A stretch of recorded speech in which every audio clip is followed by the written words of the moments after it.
My mother-in-law kicked me out of her house the moment she found out I planned to give birth at my parents' home. She physically threw me out while I was still in my pajamas, refusing to let me put on shoes or even grab a jacket. With just my phone in hand, I called my mom, who was nearby. I ended up waiting for her at a local diner. When my mom and sister learned what had happened, they were furious and quickly made plans that would soon bring trouble for my mother-in-law and my husband.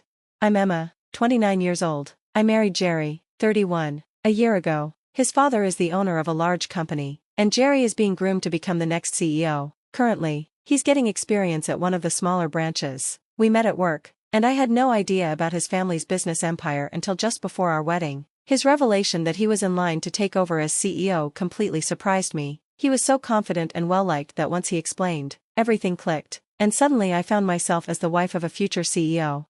After our wedding, Jerry moved to the main office, while I continued my job. My father-in-law seemed supportive, saying, "I've heard you're a young leader at your workplace, keep up the good work." But my mother-in-law had a different perspective, questioning why a wife would prioritize work over her home. She strongly opposed my job, and I thought that living separately from Jerry's parents would keep the peace, but then they insisted we live together. And that's when the real problems began. My father-in-law mentioned how busy he was and suggested it would be helpful to have someone around to manage the household. Jerry agreed, saying, "I'm worried about Mom. I've always lived here. Moving now just wouldn't work for me." With that, I found myself cornered and reluctantly agreed to move in with my in-laws. Living under one roof brought a wave of challenges. My mother-in-law, who had already disapproved of my job, made my daily life difficult, insisting I quit and take on all the household chores while I worked full-time. If she spotted any imperfection in my cleaning, like a speck of dust or a stray hair, she demanded I redo it. I initially tried to respond positively, cleaning more thoroughly, but her scrutiny escalated to checking behind the TV or between dressers, which felt excessive. Eventually, I decided to stand my ground. "I can't clean those areas every day. I work just like Jerry. I'll do a thorough clean on weekends, so there's no need to redo everything today, right?" My mother-in-law's response was furious. "How dare you talk back to me like that?" she shouted. And in her anger, she called Jerry, falsely accusing me of yelling and twisting my words into something confrontational, complete with tears for effect.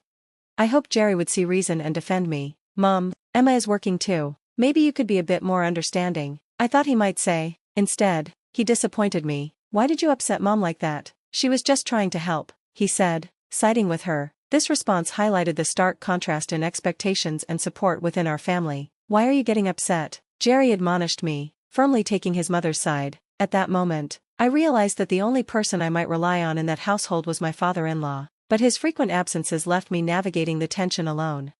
I quickly learned that standing up to my mother-in-law led to arguments that left me feeling defeated, as she would inevitably complain to Jerry, who offered no support. To avoid conflict, I adopted a quieter demeanor, believing it was the only way to maintain some semblance of peace. This strategy worked for a year until health issues prompted me to visit the doctor. The diagnosis wasn't just an illness. I was pregnant, hopeful yet anxious about how my family would react. I decided to share the news with Jerry first. "You know how I've been feeling unwell lately? Well, I went to the doctor, and guess what? I'm pregnant," I said. "That's fantastic. So I'm going to be a dad, huh? I can't wait. Do we know the gender yet?" he responded, his excitement palpable. "Not yet. Does it matter to you?" I asked, sensing his underlying expectations. "Of course it matters. It has to be a boy," he declared. As an only child, it seemed crucial to him that we have a son to continue the family legacy. "What if it's a girl?" I wondered aloud, worried about how this might affect our family dynamics. "Don't worry, I'm sure it's a boy," he reassured me, though I remained unconvinced. We agreed to wait until we knew the baby's gender before informing his parents.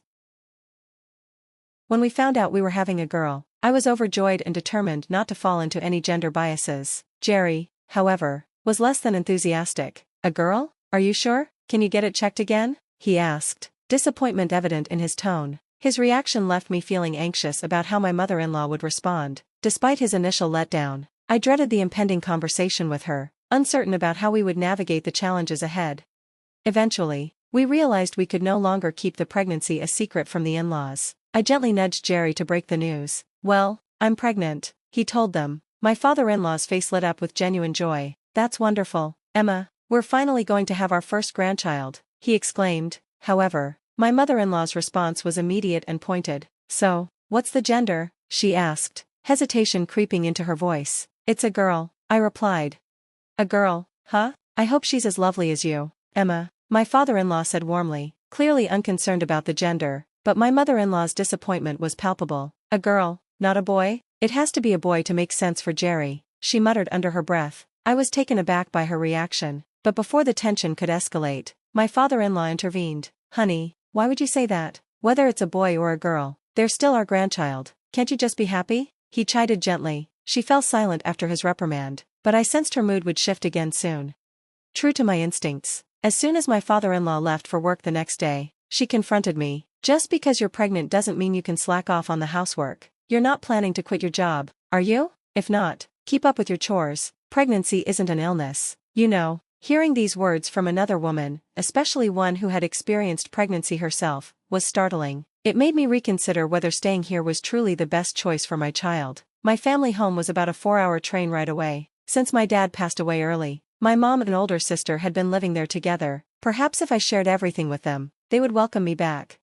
I began to feel that giving birth at my in-laws' place might not be the safest or most supportive option. I remembered how my family's home could offer a more nurturing environment, and I decided to call my mom immediately. Mom, it's me, Emma. What's up? It's rare for you to call, she replied. What's going on? I'm pregnant, and I was thinking, could I come home to give birth? You're pregnant? You should have told us sooner. Congratulations. Of course you can come home for the delivery, but have you talked this over with your in-laws yet? Not yet, I admitted. Make sure to discuss it properly with them. If they agree, then I see no issue at all, Mom advised, emphasizing the importance of clear communication for the well-being of my baby. Encouraged by my mom's support, I felt a sense of hope for what lay ahead. I decided it was time to talk to my husband about my plan. I'm thinking of going home for the birth, I said casually. Oh, going home for the birth? I guess that's fine, he replied nonchalantly. My mom's here, so things should be okay around the house. His quick agreement surprised me, but knowing my mother-in-law might resist, I turned to my father-in-law for support. After considering it for a moment, I approached him. I think it might be best for everyone if I went home for the delivery. Would that be all right? He seemed taken aback at first, but then he reassured me. If that's what you want, Emma, then it's probably the best decision. I won't oppose it. Could you perhaps speak to your wife on my behalf? I asked hesitantly. I'll tell her, he promised, appearing supportive of my choice. With his backing, I felt confident that I could go home for the delivery without any issues. However, on the morning I was set to leave, I woke up to find my packed luggage missing. My heart sank as both Jerry and my father-in-law had already left for work, leaving me no choice but to confront my mother-in-law. Do you know where my luggage is? I asked, hesitating before the words came out. Oh, that luggage? I got rid of it, she snapped. I don't need a daughter-in-law who causes so much trouble. Don't ever come back, she shouted, her voice dripping with hostility. Stunned by her harsh dismissal, I realized that returning to my family was no longer just a preference. It had become a necessity for my peace and safety. As she shoved me out the front door, I barely had time to react. I hadn't even slipped on my shoes, still dressed in my pajamas, with only my smartphone in hand. The sound of the door locking behind me was a clear message from my mother-in-law. She wanted me gone, and she meant it. The thought struck me hard. If I lingered, that door might never open for me again. With that realization weighing on me, I turned to leave, but the summer heat made walking barefoot almost unbearable. I sought refuge in a nearby diner, where I used my only possession, my phone, to call my mom. She was furious about the situation and promised to arrive within an hour. Luckily, she wasn't far away. I spent that anxious hour in the diner, waiting for her. When she arrived, she wasted no time and drove me straight back to our family home, where my sister was already waiting. I shared everything, the harsh actions of my mother-in-law and the indifference I felt from my husband. My mom and sister exchanged quiet words, their whispers leaving me curious about what they were discussing. The next morning, being back at my family home felt like a breath of fresh air. When I stepped outside to fetch the newspaper, I was met with an unexpected sight. My mother-in-law and husband were kneeling on the doorstep. Emma, I'm so sorry, it was all my fault. Please don't sever ties with my husband's company, my mother-in-law pleaded. Emma, I'm sorry too. Can we continue doing business with my dad's company? My husband added, regret evident in his voice. Confused, I had no idea what they were talking about. Suddenly, my mom and sister appeared behind me. What on earth are you two doing causing a scene this early? My mom asked sternly, her voice slicing through the morning air. What does resuming business mean? She pressed, eager to understand their sudden change of heart. To avoid any further disturbance, my mom invited them inside. The atmosphere was tense, filled with unspoken questions as we all stepped back into the house. Once everyone was seated, my husband began to plead his case. Would you please consider doing business again with my dad's company? he asked. My mom and sister, who managed the company my late father had left behind, listened intently, curious about the details. I turned to my mom. What does it mean that they're doing business with my father-in-law's company? Yes, they work with one of their subsidiary companies, my mom explained. It's a major company within their group, second only to the main office, and their top client is your mom's company, my husband added, looking at me.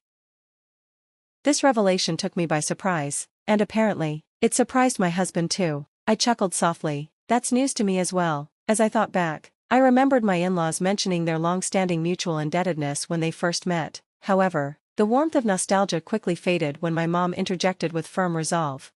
I cannot continue doing business with a family that would send my daughter away in such a state with only her phone. I'm halting our business dealings, she declared. My mother-in-law, visibly shaken by this pronouncement, pleaded desperately, please, I beg you, I'll do anything. Can you reconsider stopping the dealings with my husband's company? At that moment, my sister, with a knowing smirk, chimed in. You said you'd do anything, right? So you'll agree to Emma's divorce, and naturally, you'll pay alimony and child support, right? Her words echoed in my mind. Just the day before, I had spoken to my husband about the situation, and his response had been dismissive. It's what you deserve, isn't it? He had said coldly. That callous remark only solidified my decision. I found myself silently agreeing with my mom. Any affection I had left for my husband had vanished.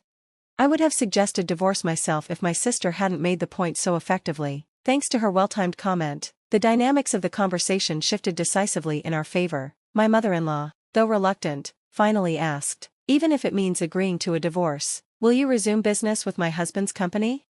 With a knowing smirk, my mom pulled out her phone and made a call. It seems this lady agrees to my daughter's divorce. She spoke clearly into the receiver. My father-in-law's voice crackled through. Got it. Hey, Maria, I'm divorcing you and Jerry. You're fired.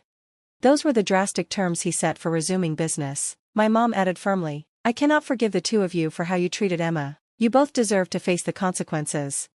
This unexpected turn of events led to my mother-in-law losing her husband and my husband losing his job, income, and familial support. The fallout continued with a bitter divorce between my in-laws, expertly managed by a top-notch lawyer from my father-in-law's side. During the proceedings, assets were divided, resulting in my mother-in-law paying a significant sum to my husband and me.